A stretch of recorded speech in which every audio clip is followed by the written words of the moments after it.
everyone, welcome back to this channel. Hope you all guys are doing well in your life. So today's video is going to be yet another video which is really important in your UPSC journey. So आज मैं बात करूंगी उन बारीकी चीजों की जो कि हम जनरली अवॉइड कर देते हैं अपने यूपीएससी दौरान में, जो कि बेहद इंपॉर्टेंट है हमारे लिए जानना, being as a aspirant who really want to clear this UPSC exam. तो आज मैं उस सवाल के बारे में बात करूंगी जो बहुत ज्यादा इंपॉर्टेंट है हर एक सीरियस एस्पिरेंट के लिए, जो कि अपना नाम उस होली पीडीएफ में देखना चाहते हैं, जो कि अपना selection being as a IAS officer और आईपीएस ऑफिसर और IFS officer, whichever preference you really want to get into it. तो सवाल ये है कि आखिर वो कौन सी चीजें हैं जो कैंडिडेट क्लियर कर देते हैं एग्जाम, और कौन सी ऐसी चीज है जिनके कारण कुछ कैंडिडेट उस एग्जाम को क्लियर नहीं कर पाते हैं। तो ये इंपॉर्टेंट बहुत बेसिक सा है, बट बहुत ज्यादा इंपॉर्टेंट है आपके लिए जानना। तो मैंने बहुत सारी चीजें एनालाइज करी, बहुत सारी चीजों से गो थ्रू किया, तो मैंने ये पाया कि there are certain things which are in their quality, which are inbuilt in their behavior, which they really follow in their UPSC journey। तो वो कौन सी चीजें हैं जो कि वो फॉलो करते हैं, और वो कौन सी चीजें हैं जिनके पास वो चीजें नहीं है तो वो बाय द टाइम डेवलप करते हैं, और जिससे कि उन्हें यूपीएससी जर्नी उनके लिए आसान भी हो जाती है और कहीं ना कहीं वो अपने लाइफ में सक्सीड भी करते हैं। जो पहला पॉइंट है वो ये है कि एक सीरियस कैंडिडेट अपने लाइफ में मेंटल स्ट्रेंथ का ख्याल रखता है, वो अपने मेंटल हेल्थ का ख्याल रखता है, क्योंकि उसे मालूम है कि उसका ये 1 साल या 2 साल का प्रिपरेशन है, बहुत ही रिगरस होने वाला है, बहुत ही ज्यादा चैलेंजेस से भरे होने वाला है। तो ऐसे में वो अपना मेंटल स्ट्रेंथ डेवलप करना स्टार्ट कर देता है। ही और शी स्टार्ट डेवलपिंग कि कोई भी सर्कमस्टांसेस उनके लाइफ में आए, they are able to go through this, they are able to tackle this. उन्हें पता होता है कि वो किस तरीके से उन चैलेंजेस को क्रॉस करके उन्हें अपने स्टडीज के लिए टाइम निकालना है, उन्हें अपने आप के लिए टाइम निकालना है। They know really well, they don't compromise with their studies. उन्हें पता है कि चाहे कितनी भी मुश्किलें हो, कितना भी परेशानी हो, उतना ही ज्यादा डेडिकेशन के साथ वो अपने पढ़ाई के लिए सीरियस होते हैं, फोकस्ड होते हैं। वो एक दिन भी अपने पढ़ाई को लेकर के लीनियंसी नहीं दिखाते हैं। तो सबसे पहला जो क्वालिटी मैं देखती हूँ वो है मेंटल स्ट्रेंथ का, और आप भी ये महसूस करते होंगे उनके पर्सनालिटी से, उनके बिहेवियर से, उनके एटीट्यूड से कि उनके पास कितना ज्यादा मेंटल स्ट्रेंथ होता है। नंबर सेकंड की अगर मैं बात करूं तो वो हो जाता है इमोशनल बैलेंस। देखिए, वी आर ह्यूमंस, हम कहीं ना कहीं एक इमोशन से बंधे हुए होते हैं, बहुत सारी चीजों से हम अटैच्ड होते हैं, but you have to know that कि in your preparation journey, in your this toughest battle, you don't need to get attached with anything.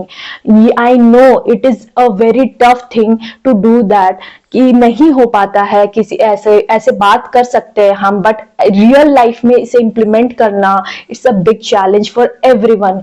But you have to make sure कि आपको चीजों से अटैच नहीं होना है, आपको सर्कमस्टांसेस से अटैच नहीं होना है, आपको लोगों से अटैच नहीं होना है, आपको ज्यादा ना फ्रेंड्स से ना फैमिली से अटैच होना है। Because see when we get attach to the things, to the people, ऐसे में हम अपने स्टडीज को कहीं ना कहीं कॉम्प्रोमाइज करने लगते हैं। आपने देखा होगा कि आप भी जब खुद अपने फ्रेंड्स जो भी आपके क्लोज हैं, कई बार आप उन्हें टाइम नहीं देना चाहते हैं तो भी आपको टाइम देना पड़ता है, लेकिन आपको ये एक बताना पड़ेगा अपने फ्रेंड्स को, एक बाउंड्री लाइन क्रिएट करनी पड़ेगी, बिकॉज यू नो कि आप अपना लाइफ का सबसे प्रीसियस टाइम इस टाइम को दे रहे हैं, इस चीज को दे रहे हैं। ऐसे में आप बिल्कुल भी लीनियंसी नहीं दिखा सकते हैं इन चीजों को लेकर के।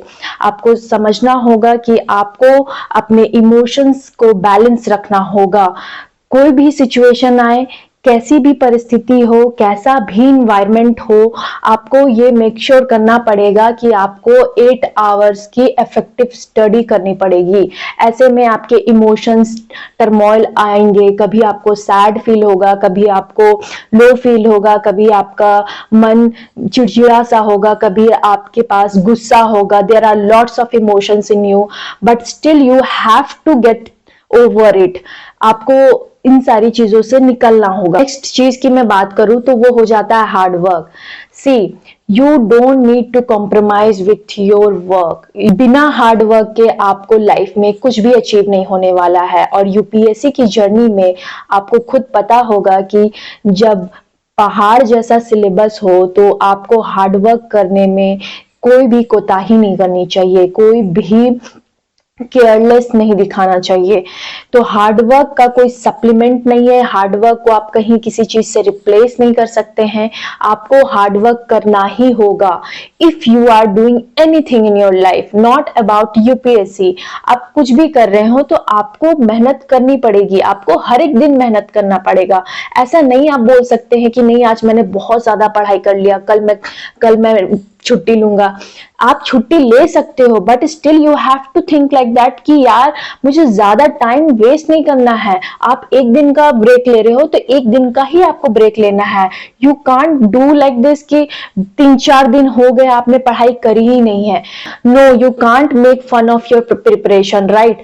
तो ऐसे में आपको हार्डवर्क के अलावा आपके लाइफ में कोई दूसरी चॉइस नहीं होती है। अगर मैं चौथी चीज के बारे में बात करूं तो they make sure their brain is active, just like they think like UPSC, they eat UPSC and they sleep UPSC. What does it mean? इसका मतलब साफ साफ यही है कि all the time वो बहुत एक्टिव रहते हैं यूपीएससी के प्रति, बहुत ज्यादा उत्सुकता रहती है उन्हें किसी भी चीज को जानने के लिए, किसी भी चीज को समझने के लिए, किसी भी चीज को ग्रैप्स करने के लिए।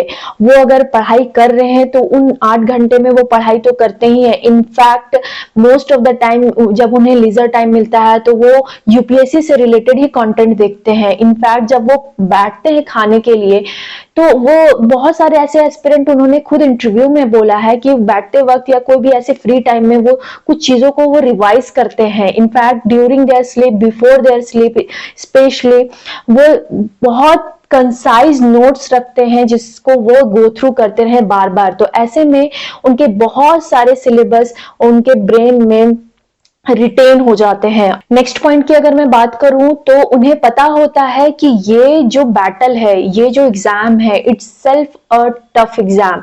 और इन्हें मालूम होता है कि यहाँ पे उनकी टफनेस चेक की जाएगी, यहाँ पे उनका सीरियसनेस चेक किया जाएगा, यहाँ पे उनकी बहुत सारी क्वालिटीज चेक की जाएंगी, उनके डिसीजन मेकिंग पावर को देखा जाएगा।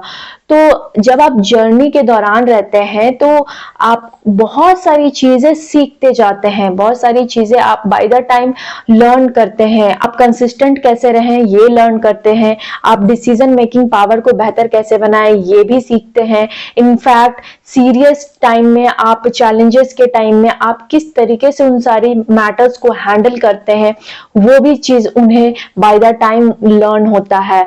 और उन्हें यह पता होता है कि सिचुएशन चाहे कैसी भी हो, उन्हें ये बैटल जीतना ही है, उनके पास हारने जैसी चीज होती नहीं है। And last but not the least, they don't think much about their result. They always focus on their process because they know very well if they will put their all hard work, their all seriousness into it, then definitely they will come out with their flying colors, right? उन्हें पता है कि अगर वो आज इस चीज के बारे में सोच के रिजल्ट कैसा होगा, पॉजिटिव आएगा, नेगेटिव आएगा, पीडीएफ में नाम होगा नहीं होगा, सिलेक्शन होगा नहीं होगा, मेंस की कैसे तैयारी करनी है, प्रीलिम्स की कैसे तैयारी करनी है, उन्हें पहले ही वो एक बार स्ट्रैटेजी बना लेते हैं और उसी चीज के ऊपर वो काम करते रहते हैं। वो ज्यादा सोचते नहीं है और वो प्रोसेस में मेनली फोकस्ड होते हैं, ना कि रिजल्ट ओरिएंटेशन में कि रिजल्ट मेरा कैसा होगा,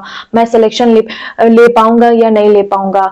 बट यही जो लैकिंग है नॉर्मल एस्पिरेंट में, most of the time they think about their result कि यार प्रीलिम्स नहीं हो पाएगा, यार मेंस की मेरी तैयारी नहीं है, मेरा इंटरव्यू में मेरा सिलेक्शन नहीं हो पाएगा because I am not good at communication. See, if you are not good at any stage, you know better yourself कि कहाँ आपको मेहनत करनी है, कौन से स्टेज के लिए आपको ज्यादा तैयार होना है। अगर आपको आंसर लिखने नहीं आ रहा है तो आपको बेटर आंसर लिखना है, हर दिन आपको प्रैक्टिस करना है। तो यही कुछ पॉइंट्स है जो कि एक सीरियस कैंडिडेट अपने बाय द टाइम जर्नी में डेवलप करते हैं, इनहैंस करते हैं और इवेंचुअली वो अपने लाइफ में सक्सेस हासिल करते हैं। और कुछ बच्चे यही सारी चीजों के बारे में ना सोचते हुए सिर्फ और सिर्फ पढ़ाई करते हैं और इन सारी चीजों को फोकस नहीं करते हैं। मैं यही बोलना चाहूंगी, if you really want to get into this service, if you really want to become a civil servant, then focused on these things also, because these things are very common but not everyone like to see all these things, not everyone gets serious about these things, but you have to think कि अगर ये सारी चीजें नहीं होती तो क्या वो कैंडिडेट जो आज कहीं आईएएस आईपीएस बन करके अपना देश का सेवा कर रहे हैं वो कर पाते? नहीं, वो नहीं कर पाते। आप लाखों स्टूडेंट को देखिए और ऐसे कैंडिडेट्स को देखिए जिन्होंने सिलेक्शन लिया है, आपको जमीन और आसमान का अंतर नजर आएगा। ऐसा नहीं है कि जिन लोगों का सिलेक्शन नहीं हुआ उनमें ये क्वालिटीज नहीं थी, लेकिन कहीं ना कहीं लक का भी एक फैक्टर होता है, हार्डवर्क का भी फैक्टर होता है, मेंटल स्ट्रेंथ की भी चीजें हम अवॉइड कर देते हैं, कई बार इमोशनल लैकिंग होता है। तो बहुत सारी चीजों से ही हम गुजरते हैं और सीखते हैं। If you really like this video, hit the like button and subscribe to this channel so that I can come to know that I am adding some kind of value in your life.